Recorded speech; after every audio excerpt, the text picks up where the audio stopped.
Rest নিতেছে। আল্লাহর নামে জিকির করলে সব হয় না গুনাহ হয়? আওয়াজ বাড়াইয়া বলেন, সব না গুনাহ? সব দরকার নাই। কার কার হাতটা তুলা দেন।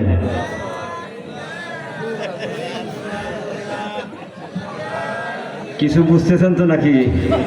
ওয়াজটা কোন ক্যাটাগরির হবে বুঝতেছেন তো? এটা অন্য বক্তাদের মতন মাখবেন না। বক্তাদের মধ্যে কিন্তু ভিন্ন ধারার বক্তাও আছে, ঠিক কিনা বলেন? উল্টা পাল্টা প্রশ্ন করব। জুসের সাথে হুশ ঠিক রাখার দরকার আছে না নাই? খেয়াল করেন, খেয়াল করেন। আল্লাহর নামে জিকির করলে সব হয় না গুনাহ হয়? সবের দরকার আছে না নাই? জবান খুলে ইমানের আওয়াজকে উঁচু করে সবাই জিকির করি, লা ইলাহা ইল্লাল্লাহ,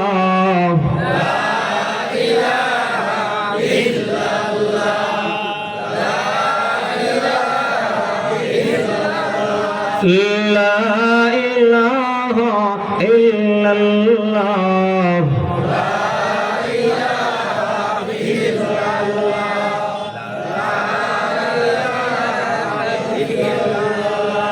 লা ইলাহা ইল্লাল্লাহ মুহাম্মাদুর রাসূলুল্লাহ সাল্লাল্লাহু আলাইহি ওয়াসাল্লাম।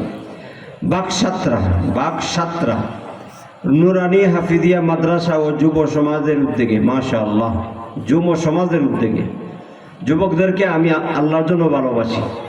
মুরব্বী বাবাজিরা যারা আছেন আপনারা রাগ করেন না যে হুজুরে আলিম যুবকদেরকে ভালোবাসে, আমরা কের দায়, আপনাদেরকেও ভালোবাসি। আলহামদুলিল্লাহ বলেন। যুব সমাজের উদ্যোগে আয়োজিত সভা, যুবকরা আজকে তাফসীরুল কোরআন মাহফিল আল্লাহর দ্বীনের প্রতি ঝুঁকেছে, এটা লক্ষণটা কিন্তু ভালো। কি বলেন আপনারা? যুবকরা জাতির ভবিষ্যৎ, যুবকরা আগামী দিনের কর্ণধার। যুবকরা যদি আল্লাহর কালাম কোরআনের ছায়াতলে আসে তাহলে জাতি ভালো কিছুর আশা করে, ঠিক কিনা বলেন? যৌবনকাল এটা পবিত্র একটা সময়, এটা গুরুত্বপূর্ণ একটা সময় মানুষের জীবনের। এই সময় মানুষ ইচ্ছা করলে ভালো হতে পারে, চূড়ান্ত পর্যায়ে ভালো হতে পারে, আর এই সময় ইচ্ছা করলে মানুষ একদম নিকৃষ্ট হাইওয়ান জানোয়ারের চাইতে আরো নিকৃষ্ট হতে পারে।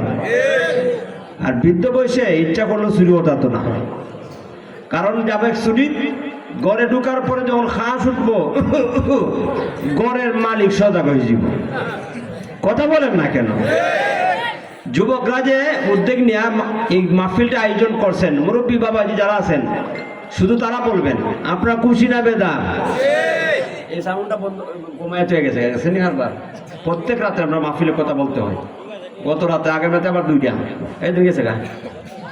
এরা খুব জানে, এদেরকে আমি চিনি তো, এদেরকে আমি খুব চিনি। ভাইরা আমার, আল্লাহ রাব্বুল আলামিন যে আমাদেরকে সুন্দর একটা মাহফিল, কোরআনের মাহফিল জান্নাতের বাগানের মধ্যে অত্র এলাকার হাজার হাজার মানুষের মধ্য থেকে নির্বাচন করিয়া আসার বসার সুযোগ করে দিলেন, এতে আপনারা খুশি না বেদার? অন্তরের অন্তঃস্থল থেকে শ্রদ্ধার সাথে আসমান জমিনের মালিককে খুশি করার লক্ষ্যে শুকরিয়া আদায় করে বলি আলহামদুলিল্লাহ। আল্লাহ আমাদেরকে অসংখ্য অগণিত নিয়ামত দান করেছেন। আজকে যেভাবে মাহফিলের মধ্যে আসার এবং বসার সুযোগ করে দিয়েছেন, ঠিক তেমনি ভাবে রাব্বে করিম আমাদেরকে অনেক অনেক নিয়ামত দান করেছেন। আল্লাহর নিয়ামতের শুকরিয়া আমরা সবসময় আদায় করব, ঠিক কিনা বলেন? শুকরিয়া আদায় করলে লাভ না লস? আল্লাহর পক্ষ থেকে বলা আছে কোরআনের আয়াত, আল্লাহ বলেন লা ইন শাকারতুম লা আযীদান্নাকুম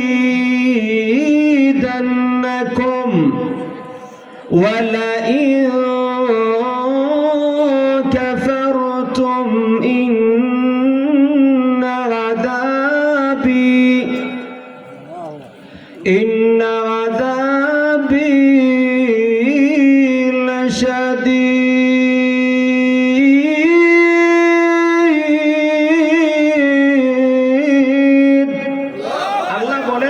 লাইন শাকারতুম, ও বান্দা তুমি যদি আমার নিয়ামতের শুকরিয়া আদায় করো তো আমি আল্লাহ তোমার নিয়ামতকে আরো বাড়ায় দেব। সুবহানাল্লাহ। এই জন্য আমাদের জীবনে প্রতিটা ক্ষেত্রে মালিকের নিয়ামত ভোগ করিয়া শুকরিয়া আদায় করা দরকার আছে না নাই? শুকরিয়া জানাই আল্লাহ, শুকরিয়া জানাই তোমায়, অসহায় বান্দা মোরা বেঁচে আছি তোমার দয়ায়। ঠিক না? অসহায় বান্দা মোরা বেঁচে আছি তোমার দয়ায়। ঠিক কিনা বলেন? যে পরিমাণ নাফরমানি করি, চিন্তা করেন আজকে সারাদিন কি পরিমাণ গুনাহ করেছি। ফজরের পর থেকে নিয়ে এখন পর্যন্ত একটু হিসাব করেন যে কোন জায়গায় কার সাথে কখন কিভাবে কি পরিমাণ নাফরমানি করেছি। আর আল্লাহ দেখছেন। কথা বলেন ঠিক কিনা? আল্লাহ দেখার পরে আপনাকে আমাকে গুনার মধ্যেই ধ্বংস করার ক্ষমতা রাখেন। আল্লাহর এই ক্ষমতা আছে কিনা ভাই? আছে। এরপরে আল্লাহ দেখছেন ধ্বংস করার ক্ষমতা আছে, এরপরও আল্লাহ ধ্বংস করে নাই। সুবহানাল্লাহ। যদি আল্লাহ ধ্বংস করতেন আজকে পর্যন্ত জীবিত থাকার কথা না। কারণ আল্লাহ কোরআনের মধ্যে বলছেন, বান্দা আমি আল্লাহ যদি বান্দার অপরাধের কারণে সঙ্গে সঙ্গে শাস্তি দিতাম, কেউ জমিনের উপরে টিকে থাকতো না। ওয়ালাউ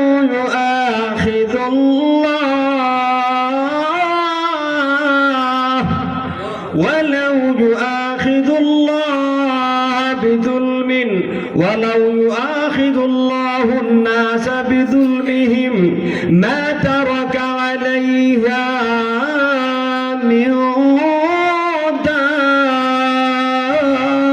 দাব্বা। ওয়ালাউ যদি, দেখেন আল্লাহ কি সুন্দর বুঝাইতেছেন আমাদেরকে। ও বান্দা, ওয়ালাউ যদি ইউআখিযুল্লাহ, আল্লাহ পাকড়াও করেন, আল্লাহ শাস্তি দেন, আল্লাহ যদি গজব নাযিল করেন আন-নাস মানুষের উপর বিজুলমিহিম তাদের জুলুমের কারণে, পাপের কারণে, মা তারাকা আলাইহা মিন দাব্বা, মা তারাকা আলা যাহরিহা মিন দাব্বা। কোরআনের বিভিন্ন জায়গার মধ্যে বিভিন্ন ভাবে আল্লাহ এই কথাটা উপস্থাপন করেছেন।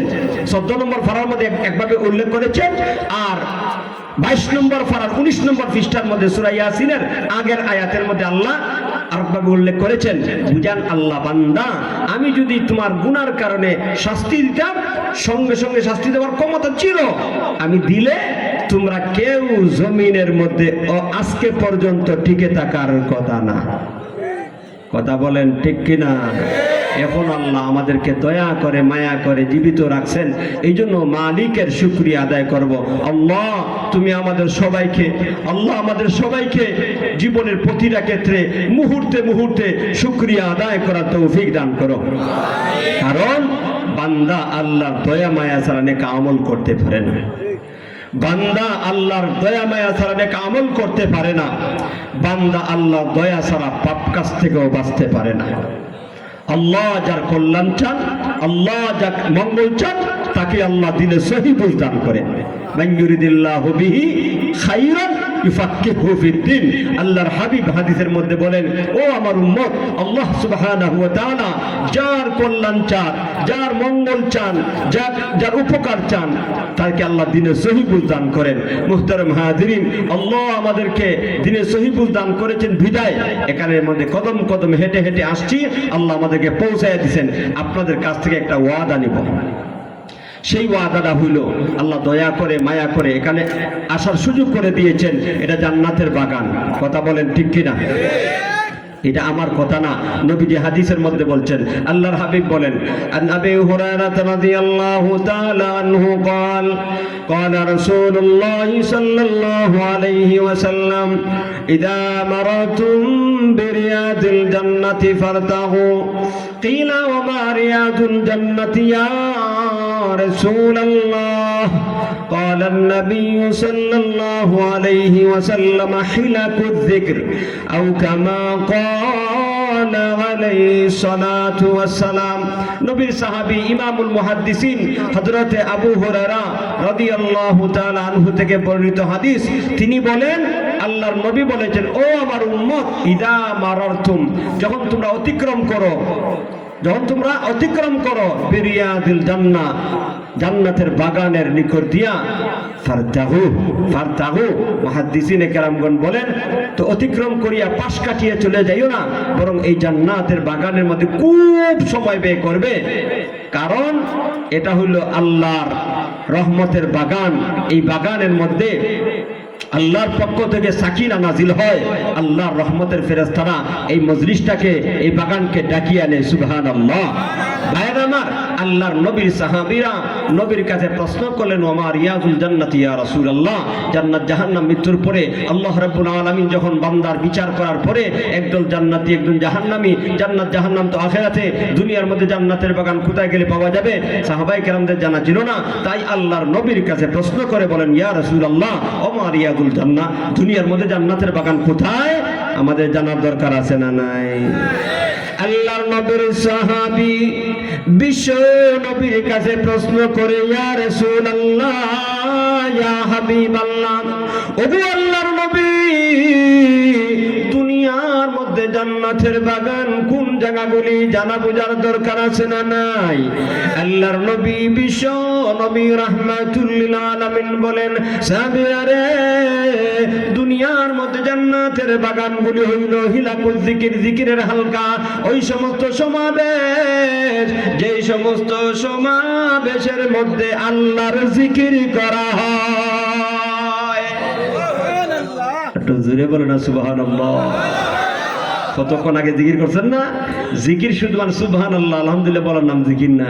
কোরআনের আলোচনা, দ্বীনের আলোচনা, এটাও জিকরুল্লাহর অন্তর্ভুক্ত। সুবহানাল্লাহ। কোরআনের তাফসীর, দ্বীনি আলোচনা যেই জায়গার মধ্যে হয় এটাও জিকরুল্লাহর অন্তর্ভুক্ত। এখানে যতক্ষণ আলোচনা হবে লাইলি মজদুর কিচ্ছা বলা হবে না, এখানে দুনিয়ার কোনো আলোচনা হবে না, বরং এখানে A to Z first to last কোরআন সুন্নাহর আলোচনা হবে। জোরে বলেন ঠিক কিনা? সুতরাং আমরা, আল্লাহ আমাদেরকে জান্নাতের বাগানের মধ্যে আসার সুযোগ করে দিয়েছেন। আপনাদের কাছে একটা অনুরোধ, আপনারা শেষ পর্যন্ত বসিয়া কি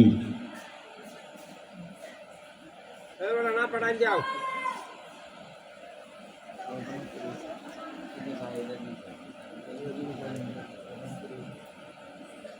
এগারোটা 30 ভাই দিতে গেছে তো কথা বলতে হবে।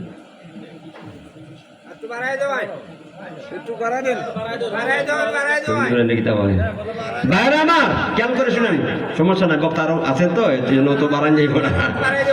ভাইরা আমার, কি বলছিলাম যে আল্লাহর পক্ষ থেকে এই সমস্ত মাহফিলগুলির মধ্যে রহমত বরকত নাজিল হয়, তাই না? এই জন্য আপনাদের কাছে আমার একটা অনুরোধ, আমরা শেষ পর্যন্ত বসিয়া আখিরি মুনাজাত করিয়া যাব। রাজি আছেননি? যদি আমরা শেষ পর্যন্ত বসা থাকি, নবীর হাদিসের মধ্যে একটা চমৎকার সুসংবাদের কথা আছে। আমার তেলাওয়াত করা আয়াতের মধ্যে ঢোকার পূর্বে এই সুসংবাদটুকু আপনাদেরকে দেব। দেওয়ার পরে আমি আপনাদেরকে উদ্বুদ্ধ করার চেষ্টা করব যাতে আমরা সবাই শেষ পর্যন্ত বসার চেষ্টা করব। রাজি আছেন? যদি শেষ পর্যন্ত আমরা বসা থাকি, আল্লাহর নবী হাদিসের মধ্যে বলেছেন, যখন মাহফিল শেষ হয়ে যাবে, আমরা মাহফিল সমাপ্ত ঘোষণা হবে, কর্তৃপক্ষ বলবে যে আমাদের মাহফিল এখানেই সমাপ্ত, তখন আমরা বাড়িতে ঘরে যাওয়ার জন্য দাঁড়াবো। ওই সময় আল্লাহর পক্ষ থেকে একজন ফেরেশতা এলান করে বলবে যে, হে আল্লাহর বান্দারা, এমন ভাবে তারাও আল্লাহ তোমাদের পিছনে গুনাহগুলি ক্ষমা করে দিয়েছেন। নাদা মুনাদিম মিনাস সামা আন কুমু মাগফুরান লাকুম قد بدلت سيئاتكم حسنات। আল্লাহু আকবার বলেন। আল্লাহর নবী বিশ্ব নবী রাহমাতুল লিল আলামিন বলেন, ও আমার উম্মত, এই দুনিয়ার জীবনে যারা জিকরুল্লাহর সমাবেশের মধ্যে বসে শেষ পর্যন্ত যারা বসা থাকে, আখিরি মুনাজাতের পরে যখন মাহফিল সমাপ্ত করে দেওয়া হয়, আর আল্লাহর বান্দারা যখন করে যাওয়ার জন্য দাঁড়ায়, ওই সময় আল্লাহর পক্ষ থেকে একজন ঘোষণাকারী ঘোষণা করে বলে, আল্লাহর বান্দারা রে, কোরআন সুন্নাহর আলোচনা শ্রবণ করার জন্য বাগ সাতরা নুরানিয়া হাফিজিয়া মাদ্রাসা কর্তৃক আয়োজিত সবার মধ্যে আগমন করেছিলে, আলোচনা শেষ হয়ে গিয়েছে, সমাপ্ত করে দেওয়া হয়েছে, এই জন্য তুমি বাড়িতে ঘরে যাওয়ার জন্য দাঁড়াইতেছো। তো এমন ভাবে দাঁড়াও আসমান জমিনের মালিক মহান আল্লাহ তোমাকে ক্ষমা করে দিয়েছে। ভাইয়ার আমার, শুধু ক্ষমার ঘোষণা হয় তাই না, হাদিসের শেষ অংশের মধ্যে মহান আল্লাহর পক্ষ থেকে ফেরেশতা বলে, আল্লাহর বান্দারা রে, আল্লাহ রাব্বুল আলামিন তোদের পিছনের গুনাহ ক্ষমা করেছেন, শুধু তাই না, কদ বুদ্দিলা সাইয়্যাতুকুম হাসানাত, তোদের গুনাহগুলিকে আল্লাহ নেকির দ্বারা পরিবর্তন করে দিয়েছেন। গুনাহ মাফ, গুনাহ পরিমাণ নেকি দেওয়ার ক্ষমতা আমাদের আল্লাহর আছে না নাই? এই বিশ্বাসটুকু আসেনি আমাদের? আমাদের গুনার একটা লিমিটেশন আছে, আমাদের গুনার একটা সীমা আছে, আল্লাহ দয়া মায়ার কোনো সীমা নাই। এই জন্য বুখারীর একটা রিওয়ায়াত আছে, আনা ইনদা জান্নে আব্দি, আল্লাহর হাবিব বলেন, আল্লাহ তাআলা হাদিসে কুদসি আল্লাহ বলেন, বান্দা আমি তোদের সাথে ওই রকম আচরণ করি যেমন ধারণা আমার প্রতি করস। আমরা এই মুহূর্তে ধারণা করলাম আমরা জীবনে যত অপরাধ করেছি আমাদের সব গুনাহগুলি ক্ষমা করার ক্ষমতা আমাদের মালিকের আছে, আর আশা করি শেষ পর্যন্ত বসিয়া আখিরি মুনাজাত করিয়া আমরা ইনশাআল্লাহ তওবা ইস্তেগফার করে জীবনের সব গুনাহগুলি ক্ষমা করাইয়া নিষ্পাপ হয়ে বাড়িতে যাব ইনশা। রাজি আছেন? কেলা কেলা রাজি না? তুলা দেন। আমি কিন্তু বলছি শুরুতে আমার কোনো দোষ নাই, কিছু উল্টাপাল্টা প্রশ্ন করবই, এই জন্য হাত বাড়ানোর আগে একটু বাইক গালাইবেন। কথাটা ক্লিয়ার বুঝে আসছে নি? একটু স্ট্যান্ডার্ড রাত্র না, একটু হাসি মজা করা জায়েজ আছে। আল্লাহ নবী ও সাহাবায়ে কেরামদেরকে নিয়ে একটু হাসি মজা করছেন।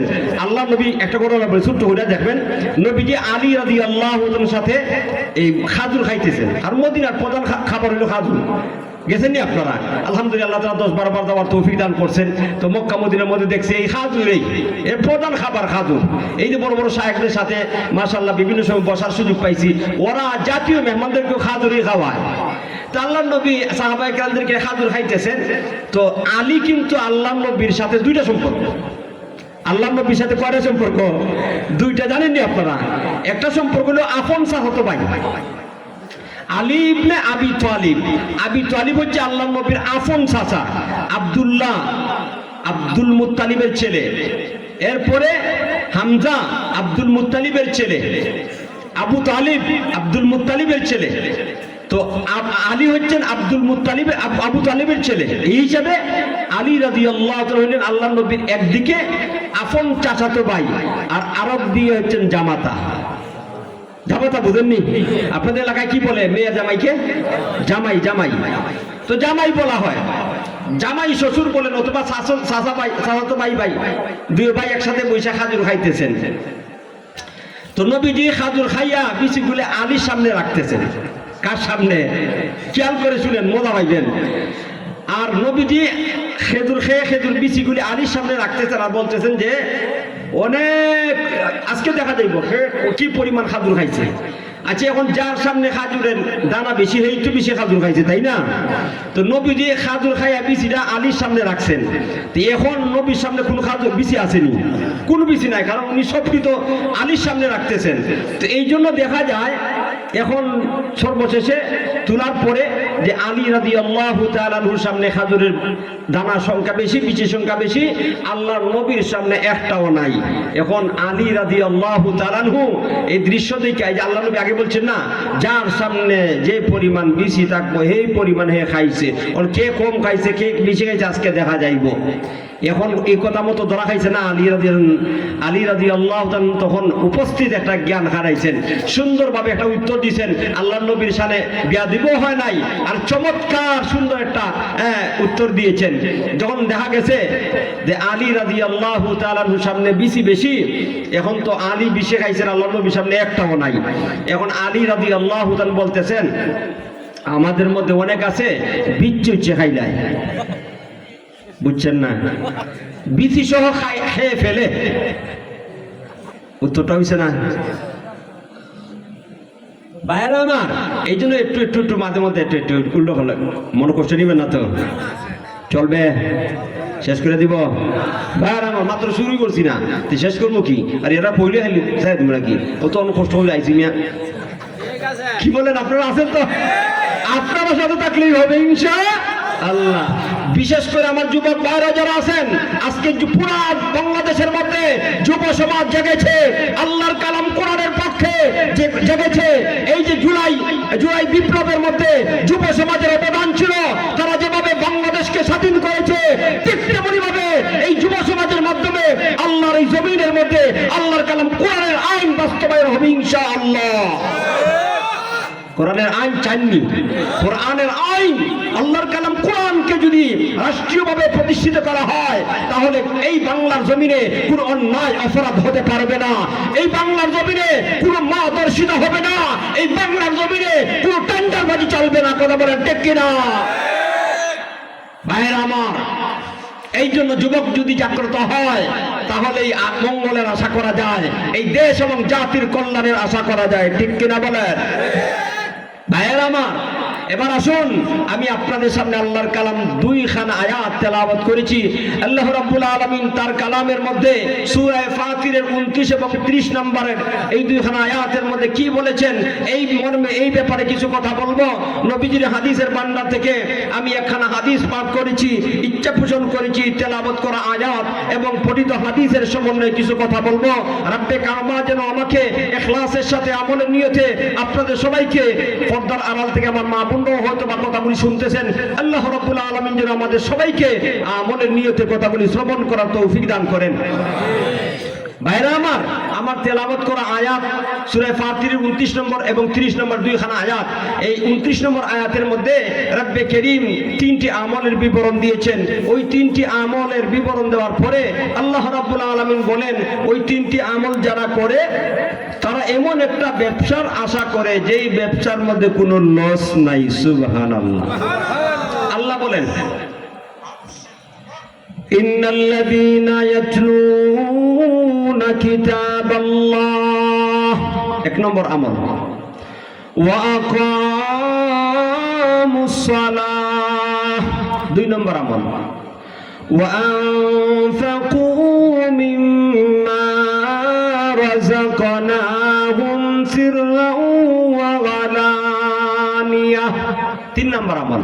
এই 3টি আমলের উল্লেখ করার পরে আল্লাহ রাব্বুল আলামিন বলেন, তিজারাহ ইয়ারজুনা তিজারাতান লান তাবুর।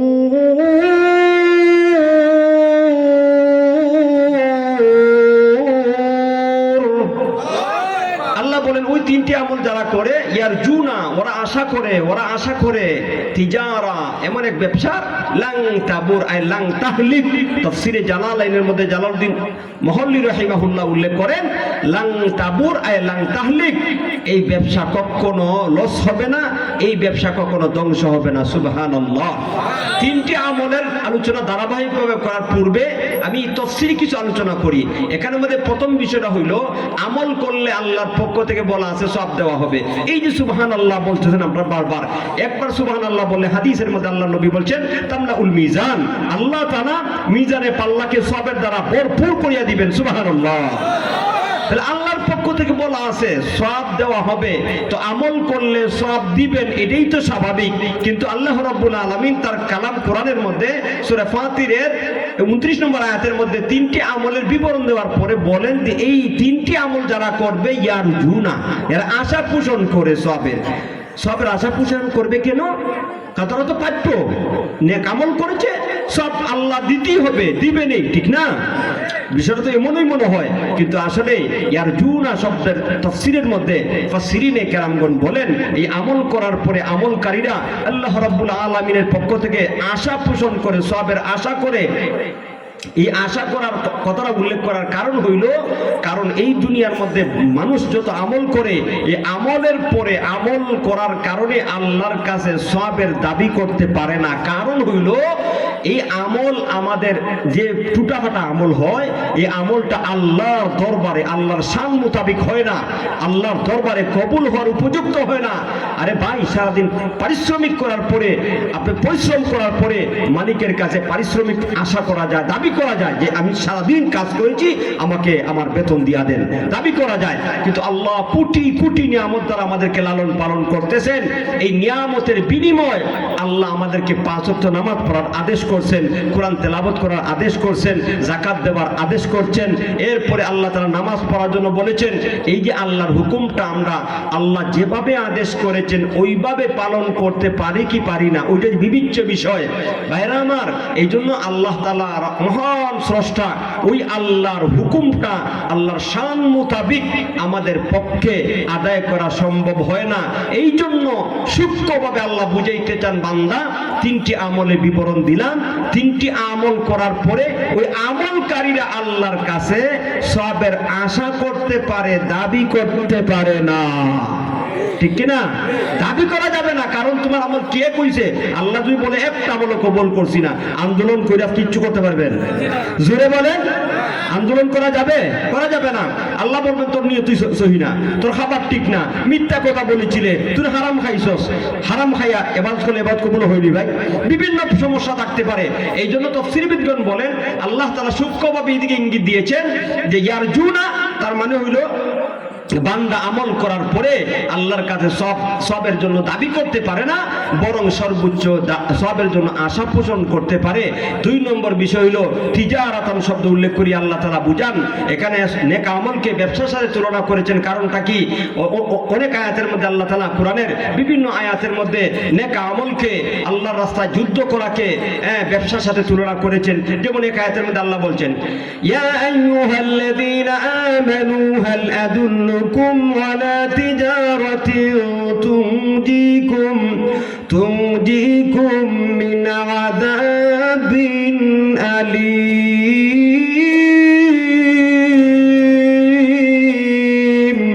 الله رب العالمين বলেন, ইয়া আইয়ুহাল্লাযীনা আমানু, ও ঈমানদারগণ, হাল আদুল্লুকুম, আমি কি তোমাদেরকে বলে দেব, আলা তিজারা, এমন ব্যবসার কথা, এমন ব্যবসার সন্ধান দিব কি যেই ব্যবসা করলে তোমাদেরকে কঠিন শাস্তি, জাহান্নামের শাস্তি থেকে তোমরা মুক্তি পাবে। সুবহানাল্লাহ। সেটা হলো তুমিনুনা বিল্লাহি ওয়া রাসূলিহি ওয়া তুজাহিদুনা ফি সাবিলিল্লাহ বিআমওয়ালিকুম ওয়া আনফুসিকুম। তো এখানে জিহাদ করাকে, আল্লাহর উপর ঈমান আনয়ন করাকে, নবীর উপর ঈমান আনয়ন করাকে আল্লাহ ব্যবসার সাথে তুলনা করেছেন। ব্যবসার সাথে, ব্যবসা বললেন কেন? তাফসীরবিদগণ বলেন ব্যবসা বলার কারণ হইল এই দুনিয়ার মধ্যে মানুষ ব্যবসার মাধ্যমে অনেক উপকৃত হয়। কথা বলেন ঠিক কিনা? ব্যবসার মাধ্যমে মানুষ লাভবান হয়, এই দুনিয়ার মধ্যে ব্যবসার মাধ্যমে লাভবান হয়, আর নেক আমলের দ্বারা বান্দা আখিরাতে লাভবান হবে। তা লাভবান হওয়ার ক্ষেত্রে নেক আমল এবং ব্যবসার সাথে একটা সম্পর্ক আছে। ওই দৃষ্টিকোণ থেকে আল্লাহ নেক আমলকে ব্যবসার সাথে তুলনা করেছেন। এরপরে আয়াতের শেষ দিকে আল্লাহ বলেছেন, ইয়ারজুনা তিজারাতাল লান তাবুর।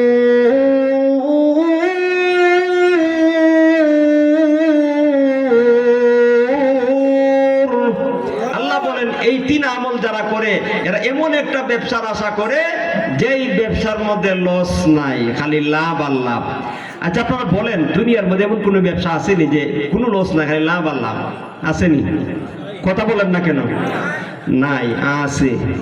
বলতাম নি আপনাদের এলাকার মধ্যে আছে কিনা জানি না, সুদের ব্যবসার মধ্যে লাভ আর লাভ, লস নাই। কথা বলছেন না কেন? এই ব্যবসার মধ্যে আরে ভাই হুজুর খুঁজেছে লস হয় কে লস মিয়া কোন জায়গায় যদি লসের আশঙ্কা করে তার সত্য গোষ্ঠী তুল্লা লাহে এখান থেকে ফুসাই লইয়া ভাইয়ের আমার সুদ খাওয়া হালাল না হারাম? হারাম, চাইরো মতো হবে হারাম। সুতরাং সুদের ব্যবসা লাভবান হতে পারে মানুষের কাছে। আল্লাহ বলেন যে সুদ যারা খায়, যারা দেয়, যারা লেখা দেয়, যারা সাক্ষী থাকে, এই 4 জন মানুষের উপরে আল্লাহর গজব নাজিল হয়। নাউজুবিল্লাহ।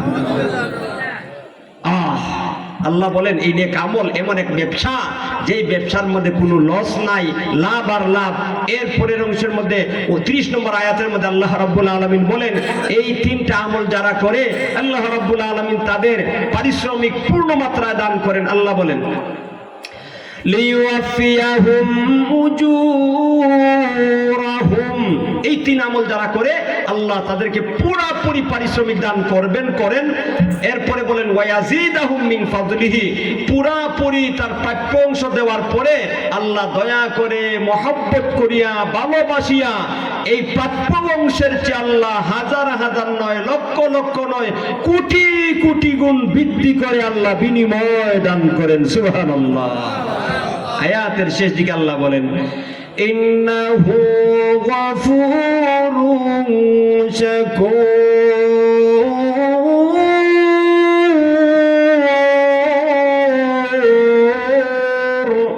ও দুনিয়ার আমার বান্দা বান্দিরা, এই 2-3টি নেক আমল যারা করবে, এই 3টা নেক আমলকারী ব্যক্তিরা এমন ব্যবসার আশা করে যেই ব্যবসার মধ্যে কোনো লস নাই, লাভ আর লাভ।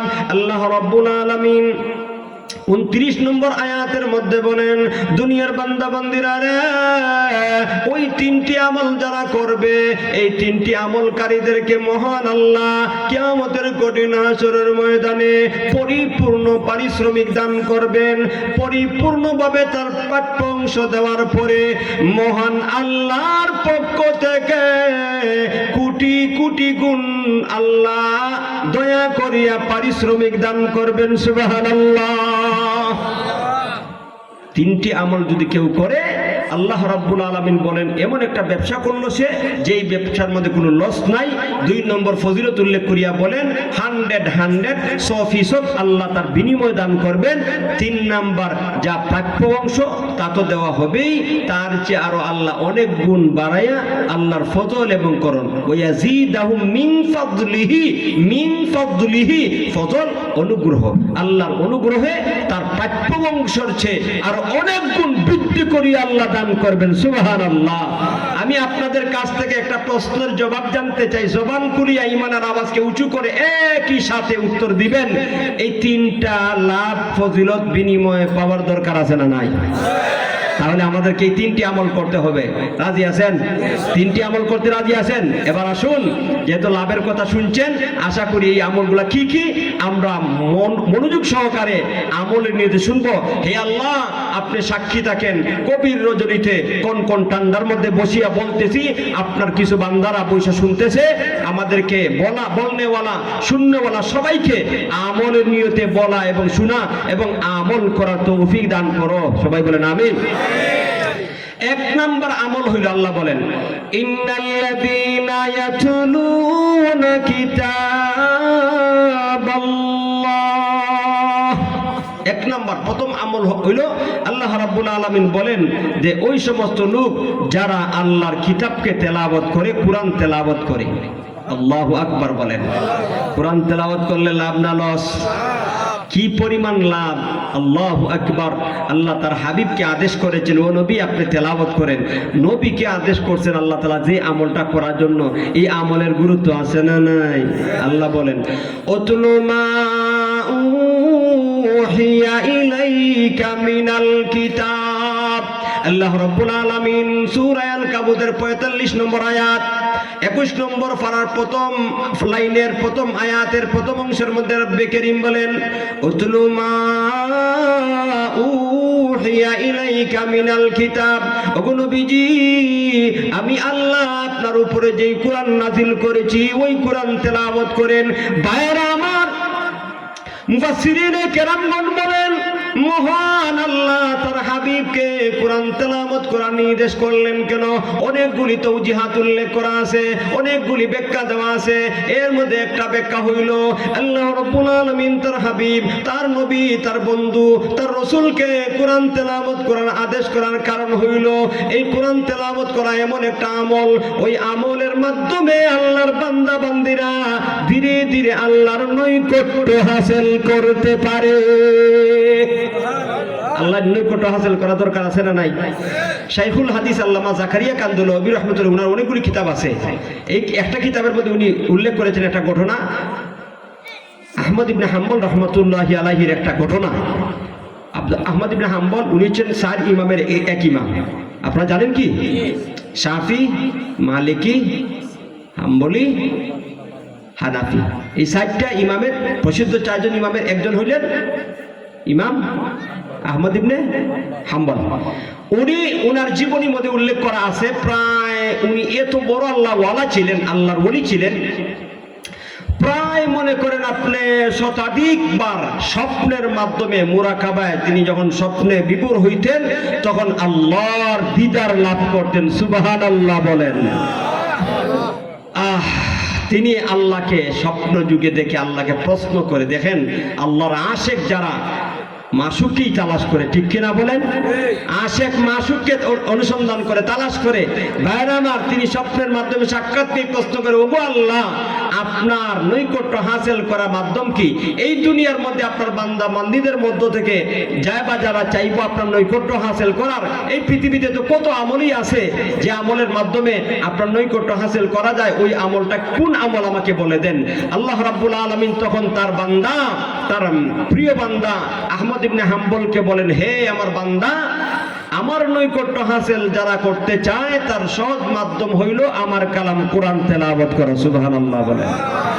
আল্লাহর প্রিয় বান্দা আহমদ ইবনে হাম্বল রহমাতুল্লাহি আলাইহি স্বপ্নের মাধ্যমে মহান আল্লাহকে লক্ষ্য করে বলে, ওগো আল্লাহ, বুঝলাম কোরআন তেলাওয়াতের মাধ্যমে আপনার নৈকট্য হাসিল করা যায়, কিন্তু জানতে চাই কোরআন তেলাওয়াত যারা করে এই তেলাওয়াতকারীদের মধ্যে 2টা দল আছে।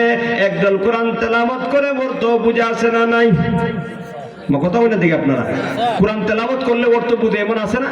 বিজ্ঞ বিজ্ঞ আলেম যারা, ওলামায়ে কেরাম যারা পুরো আরবি ভাষা সম্পর্কে ধারণা রাখেন, ওনারা যখন তেলাওয়াত করে, তেলাওয়াত করার সঙ্গে সঙ্গে অর্থ ব্রেইনের মধ্যে ট্রান্সলেশন হয়। সুবহানাল্লাহ। এই যে বাইতুল্লাহ আল্লাহ তো কয়বার হয়েছে না, এই বাইতুল্লাহর ইমামরা যখন তেলাওয়াত করে ফুটা ফুটে চোখ দিয়ে পানি পড়ে, আল্লাহ তারা অর্থ বুঝে আবেগ নিয়ে তেলাওয়াত করে। আব্দুর রহমান শেখ সুদাইস বারাকাল্লাহু ফি হায়াতিহি, নাম শুনছেননি? আব্দুর রহমান আস-সুদাইস। আলহামদুলিল্লাহি রাব্বিল আলামিন আর রহমানির রহিম মালিকি ইয়াউমিদ্দিন ইয়্যাকা না'বুদু ওয়া ইয়্যাকা نستعين اهدنا الصراط المستقيم। আল্লাহু আকবার। কি সুন্দর চমৎকার তেলাওয়াত যখন করে বাইতুল্লাহ, পুরা বাইতুল্লাহ মসজিদুল হারামের আশপাশ স্তব্ধ হয়ে যায়। আমার মনে হয় গোটা সৃষ্টিকুল নিস্তব্ধ হয়ে আল্লাহর কালাম কোরআনের তেলাওয়াত শ্রবণ করে। মজা আছে না? আর অনেক আছে আলহামদুলিল্লাহ আমাদের বাংলাদেশে হাফেজদের সুন্নাহ রমজান আইলে সুবহানাল্লাহ কি রে তেলাওয়াত, সুবাইলা তেলাওয়াত কইরা কিন্তু বম ফুটাইলেও একটা আয়াতের অর্থ হইতো না। আছে না নাই? তাহলে বুঝা গেল কেউ তেলাওয়াত করে অর্থ বুঝে আর কেউ তেলাওয়াত করে অর্থ বুঝে না। আল্লাহর বান্দা আহমদ ইবনে হাম্বল রহমাতুল্লাহি আলাইহি স্বপ্নের মাধ্যমে মহান আল্লাহকে লক্ষ্য করে দ্বিতীয়বারে প্রশ্ন করে, প্রভু বুঝতে পেরেছি আপনার কালাম কোরআন তেলাওয়াতের মাধ্যমে আপনার নৈকট্য হাসিল করা যায়। ওগো আল্লাহ, আমি জানতে চাই ভাই আপনার কালাম কোরআন তেলাওয়াতের মাধ্যমে নৈকট্য হাসিল করব বুঝিয়া পড়িলে নাকি না বুঝিয়া পড়িলে ভাইরা আমার মহান আল্লাহর পক্ষ থেকে জবাব দেওয়া হয়েছে ও আমার বান্দা আমার কালাম কোরআনুল কারীম এমন পাওয়ারফুল একটা কিতাব এমন পাওয়ারফুল কিতাব আমার কালাম কোরআনুল কারীম আমার বান্দা বান্দিরা বুঝিয়া পড়ুক অথবা না বুঝিয়া পড়ুক উভয় অবস্থায় বান্দা আমি আল্লাহর নৈকট্য হাসিল করতে পারে কোরআন তেলাওয়াত করলে আল্লাহর নৈকট্য হাসিল করা যায় ভাইরা আমার আফসোস আমাদের অবস্থার উপরে খেয়াল করে দেখেন আমাদের অবস্থাগুলি মুসলিম সমাজের মুসলমানদের ঘরে ঘরে আজকে এক সময় ছিল আজ থেকে 50-100 বছর পূর্বের ইতিহাস মুসলমানদের ইতিহাসে পাওয়া যায় যে মুসলমানদের ঘরে ঘরে প্রতিদিন কোরআনের তেলাওয়াতের আওয়াজ শোনা যাইত আজকে কয়েক বছরের ব্যবধানে বিজ্ঞানের উন্নতি আপডেট ডিজিটাল যুগে মুসলমানদের ঘরের মধ্যে ডিজিটাল বাজনায় গানের আওয়াজ শোনা যায় কিন্তু মাসকে মাস চলে যায় অনেক মুসলমানের ঘরের মধ্যে কোরআন তেলাওয়াত হয় না জোরে বলেন ঠিক না কোরআন তেলাওয়াত যে জায়গায় করা হয় আল্লাহর পক্ষ থেকে রহমত বরকত নাজিল হয় আল্লাহর পক্ষ থেকে সাকিনা নাজিল হয় আজকে ওই কোরআনকে আমরা ছেড়ে দিয়েছি যার কারণে মুসলিম সমাজে ঘরে ঘরে আজকে দেখেন আযাব আর গজব শুরু হয়ে গেছে প্রত্যেকটা ঘরে ঘরে সমস্যা পারিবারিক জীবনে সমস্যা স্বামী স্ত্রীর মধ্যে মিল নাই সন্তান মা বাবার কথা শুনে না আমি তো কেন্দ্রীয় একটা মসজিদের মধ্যে থাকি বুঝি প্রতিদিন কি পরিমাণ আমাদের কাছে দোয়া চাওয়া হয় হুজুর দোয়া চাই সন্তান কথা শুনে না হুজুর দোয়া চাই স্বামীদের অভিযোগ আমাদের স্ত্রীরা কথা শুনে না এমন অনেক অভিযোগ আমাদের কাছে যায় আমি মনে মনে ভাবি হ্যাঁ আল্লাহ তাআলা পক্ষ থেকে এই সব অবস্থাগুলো তৈরি করা হয়েছে সৃষ্টি করা হয়েছে কারণ আমরা আজকে মুসলমানদের ঘর থেকে কোরআন তেলাওয়াত বন্ধ করে দিয়েছি যে কোরআন আল্লাহ নাজিল করেছিলেন মুসলিম জাতির রহমত স্বরূপ আল্লাহ জায়গায় জায়গায় কোরআনের কোয়ালিটি উল্লেখ করিয়া বলেছেন কোথায় আল্লাহ তাআলা বলছেন যে কোরআনটা হলো রহমত কখনো আল্লাহ তাআলা বলছেন কোরআনটা হলো আল্লাহর পক্ষ থেকে পথ প্রদর্শক কখনো আল্লাহ তাআলা বলছেন কোরআনটা সুসংবাদ ভাইরা আমার ওই কোরআন যেটা রহমত স্বরূপ আল্লাহ নাজিল করেছিলেন ওই রহমতের কোরআনকে আমরা ছেড়ে দিয়েছি যার কারণে আমরা আমাদের জীবনে ব্যক্তিগত জীবন বলেন পারিবারিক জীবন বলেন সামাজিক জীবন বলেন জায়গায় জায়গায় আমরা লাঞ্ছিত অপমানিত হচ্ছি কথা বলেন ঠিক কিনা অথচ আল্লাহর নবী হাদিসের মধ্যে বলে দিয়েছেন ইন্নাল্লাহা ইয়ারফাউ বিহাযাল কিতাবি আকওয়ামান ওয়া ইয়াদাউ বিহি আখারিন আল্লাহর হাবিব বিশ্ব নবী রাহমাতুল লিল আলামিন বলেন ও আমার উম্মত নিশ্চয় আল্লাহর কালাম ইন্নাল্লাহা নিশ্চয় আল্লাহ তাআলা ইয়ারফাউ বিহাযাল কিতাব ওই কোরআনের মাধ্যমে একদল জাতির একদল লোকের সম্মানকে আল্লাহ বাড়ায়া দেয় একদল মানুষের সম্মানকে বাড়াইয়া আকাশ চুম্বি করিয়া দে ইন্নাল্লাহা ইয়ারফাউ বিহাযাল কিতাবি আকওয়ামান ওয়া ইয়াদাউ বিহি আখারিন আল্লাহ রাব্বুল আলামিন এই কোরআনের মাধ্যমে একদল মানুষের সম্মানকে বাড়ায়া দেয় ভাইরা আমার লক্ষ্য করে দেখবেন এই কোরআন যারাই গ্রহণ করেছে যুগে যুগে ইতিহাস সাক্ষী আল্লাহর কালাম কোরআনের কাছে যারাই গিয়েছে যারাই কোরআনকে ধারণ করেছে কোরআনের সাথে সম্পৃক্ত হয়েছে কোরআনকে গ্রহণ করেছে বাস্তব জীবনে কোরআনের বিধান মেনে জীবন যাপন করেছে এই কোরআনের কারণে আল্লাহ তার সম্মানকে বাড়িয়ে দিয়েছেন কথা বলেন ঠিক কিনা আজকে আমরা কোরআন থেকে দূরে চলে গেছি যার কারণে আমাদের জীবনে কোনো বরকত নাই আমাদের কামাই রুজির মধ্যে কোনো বরকত নাই আমরা শুধু লাঞ্ছিত অপমানিতই না বরং আমরা দৈনন্দিন বিভিন্ন সমস্যায় জর্জরিত কোরআনের কাছে আসার দরকার আছে না নাই আজকে যেই প্রতিষ্ঠানের উদ্যোগে মাদ্রাসা সভা এটা একটা কোরআনের প্রতিষ্ঠান ঠিক কিনা ভাই এই জন্য আমি আপনাদেরকে অনুরোধ করে বলবো আল্লাহর কালাম কোরআনের কাছে আসা দরকার আপনি আমি যদি ইজ্জত সম্মান পেতে চাই আপনি আমি যদি দুনিয়ার জীবনে ইজ্জত পেতে চাই আপনার জীবনে সব সমস্যার সমাধান করতে চান তাহলে অবশ্যই আল্লাহর কালাম কোরআনের কাছে আসতে হবে এই কোরআনের মাধ্যমে আল্লাহ রাব্বুল আলামিন একদল মানুষদেরকে দুনিয়ার মধ্যে তার সম্মান বাড়িয়ে দিবেন শুধু তাই না বরং এই দুনিয়ার জীবনে তার জীবনে সবগুলি সমস্যার সমাধান আল্লাহ কোরআনের উসিলায় করিয়া দিবেন সুবহানাল্লাহ ভাইরা আমার শুধু তাই না আল্লাহর নবী হাদিসের মধ্যে অনেকগুলি ফজিলতের কথা উল্লেখ করে দিয়েছেন।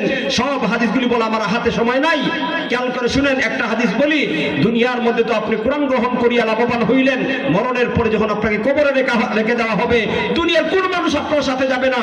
আপনি যদি হাফেজে কোরআন হতে পারেন, অথবা আপনি হাফেজে কোরআনের পিতা হতে পারেন, অথবা যদি কোনো ছাত্রকে নজর দিয়া কোরআনের সাথে সম্পৃক্ত হতে পারেন, অথবা কোরআনের প্রতিষ্ঠান মাদ্রাসা, আল্লাহর দ্বীনের আল্লাহর কালাম কোরআনের প্রতিষ্ঠান মাদ্রাসাকে সহযোগিতা করিয়া কোরআনের পক্ষ গ্রহণ করতে পারেন, আল্লাহ রাব্বুল আলামিন ওই কোরআনটাকে কিয়ামতের কঠিন হাসরের ময়দানে আপনার পক্ষে সুপারিশকারী বানায়া দিবেন। জোরে বলেন না সুবহানাল্লাহ। নবী বলেন কি বলেন বলবনি? আল্লাহ নবী বলেন, আল কোরআনু শাফিউম মুশাফফা ওয়া মাহিলুম মুসাদ্দাকা মান জা'ালাহু আমামাহু কাদাহু ইলাল জান্নাহ ওয়া মান জা'ালাহু খালফা যাহরিহি সাকাহু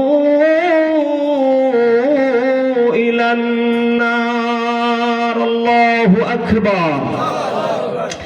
আল্লাহর নবী বলেন, ও আমার উম্মত, আল কোরআনু শাফিউন মুশাফফাউন। নবীজি বলেন, ও আমার উম্মত, আল্লাহর কালাম কোরআনটা হলো এমন সুপারিশকারী, কিয়ামতের কঠিন হাসরের ময়দানে আল্লাহর আদালতের মধ্যে যাদের পক্ষে আল্লাহর কালাম কোরআন সুপারিশ করবে, মহান আল্লাহ তাদের সুপারিশ কবুল করিয়া নিবে। ওমাহিলুম মুসাদ্দাক। নবীজি বলেন, উম্মতেরা রে, আর আল্লাহর কালাম কোরআন যদি কারো বিরুদ্ধে অভিযোগ করে, গভীর মনোযোগ খেয়াল করেন, আল্লাহর হাবিব বলেন, ও আমার উম্মত, আর আল্লাহর কালাম কোরআন যদি কিয়ামতের কঠিন হাসরের ময়দানে কারো বিরুদ্ধে অভিযোগ করে, আল্লাহ এই অভিযোগটা গ্রহণ করে নেবেন। কোরআনের মামলা অবশ্যই গ্রহণ করা হবে। আল্লাহর নবী হাদিসের শেষের অংশে বলেন, মান জাআলাহু আমামাহু কাদাহু ইলাল জান্নাহ। আল্লাহু আকবার। জোরে বলেন আল্লাহু আকবার।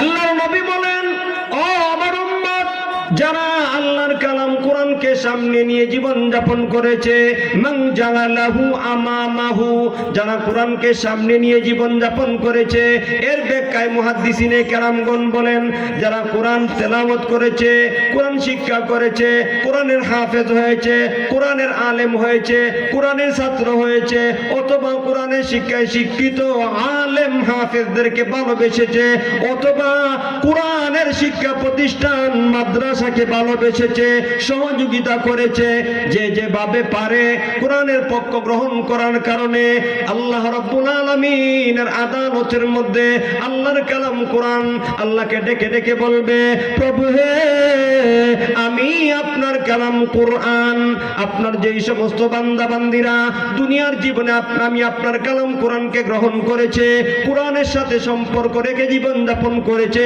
কোরআনে বর্ণিত আদর্শ গ্রহণ করিয়া জীবন যাপন করেছে, প্রভু হ্যাঁ, আমি আপনার কালাম কোরআন আপনার আদালতের মধ্যে আমি তাদের পক্ষে সুপারিশ করলাম, তাদের জীবনের সমস্ত গুনাহগুলি আপনি ক্ষমা করিয়া দেন, আমার সুপারিশ কবুল করিয়া তাদের জন্য এই মুহূর্তে জান্নাতের ফয়সালা করিয়া দেন। জোরে বলেন না সুবহানাল্লাহ। মুহাদ্দিসিনে কেরামগণ বলেন, অবাক কথা, আল্লাহ তখন কোরআনকে বলবেন, কোরআন যাও হাসরের ময়দানে অনুসন্ধান করিয়া দেখো, তুমি আমার কালাম কোরআনের সাথে কারা কারা সম্পর্ক রাখছে দুনিয়ার মধ্যে, কে কোরআনে হাফেজ হয়েছে, কে কোরআনের ছাত্র হয়েছিল, কে কোরআনের শিক্ষা প্রতিষ্ঠান মাদ্রাসার পক্ষ গ্রহণ করেছে, কোরআনের শিক্ষা প্রতিষ্ঠান মাদ্রাসার সাহায্য করেছে, সহযোগিতা করেছে, বিভিন্ন ভাবে সাহায্য করেছে, সাপোর্ট করেছে, এদেরকে বের করে আনো এবং তুমি পথ প্রদর্শন করিয়া তাদেরকে আমার তৈরি জান্নাতে পৌঁছাইয়া দাও।